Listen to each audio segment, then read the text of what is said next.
গরুর মাংসের কালা ভুনা দেখেছি, তো খাসির মাংসের কালা ভুনা দেখি নাই। আজকে আমি খাসি মাংসের কালা ভুনা দেখাবো। আসসালামু আলাইকুম, নিশ্চয়ই সবাই ভালো আছেন। তো খাসির মাংসের কালা ভুনা দেখবেন, পুরো রেসিপিটা ভালো লাগবে। আপনাদের ভাইয়া আস্ত একটা খাসির রান ওটা কেটে নিয়ে আসছে, তো সেটার ভিডিও করা হয়নি, পুরোটাই রান নিয়ে নিলাম আমি। আর এই তো এখন আমি কালা ভুনাটা রান্না করব। প্রথমে আমি আদা রসুন, গরম মশলা, তেজপাতা, জিরা, এলাচ দিয়ে দিয়েছি। আপনাদের ভাইয়া করছে কি গরুর মাংসের কালা ভুনার প্যাকেট নিয়ে আসছে, তো সেইটাই আমি এখন খাসির মাংসে দিয়ে দিব। মানে আমার কাছ থেকে এটা নতুন রেসিপি, মেবি আমি জানি না যে এটা কখনো কেউ কালা ভুনা খেয়েছে কিনা। তো যাই হোক, আমি গরুর মাংসেরটাই কিন্তু খাসিতে দিয়ে দিয়েছি। এখন কি করা, সে নিয়ে আসছে, বলতেছে তুমি এটা দিয়ে দাও দিয়ে দাও। যাই হোক, আমি এটা দিয়ে এখন বসিয়ে দিলাম। যদি কেউ জানেন তাহলে আমার কমেন্টে জানাবেন যে এটা দিয়ে রান্না যায় কিনা। যাই হোক, এই তো আমি এখন ভালো করে কষিয়ে নেব। তো এখানে মশলার প্যাকেটে আরেকটা মশলা ছিল, সেইটা আমি এখন দিয়ে দিচ্ছি।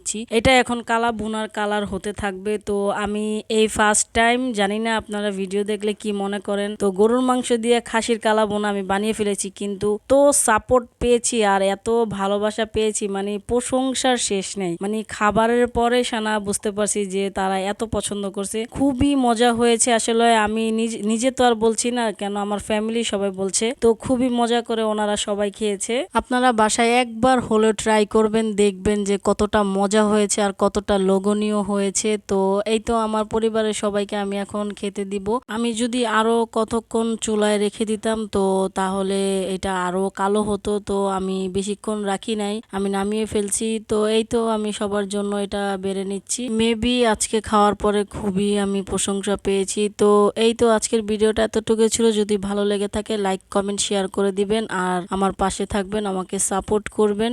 আর নতুন ভিডিও নিয়ে আমি চলে আসব। সেই পর্যন্ত সবাই সুস্থ থাকবেন, ভালো থাকবেন। সবাই পাখি গাজী পেজটা ফলো করে দিবেন। আল্লাহ হাফেজ।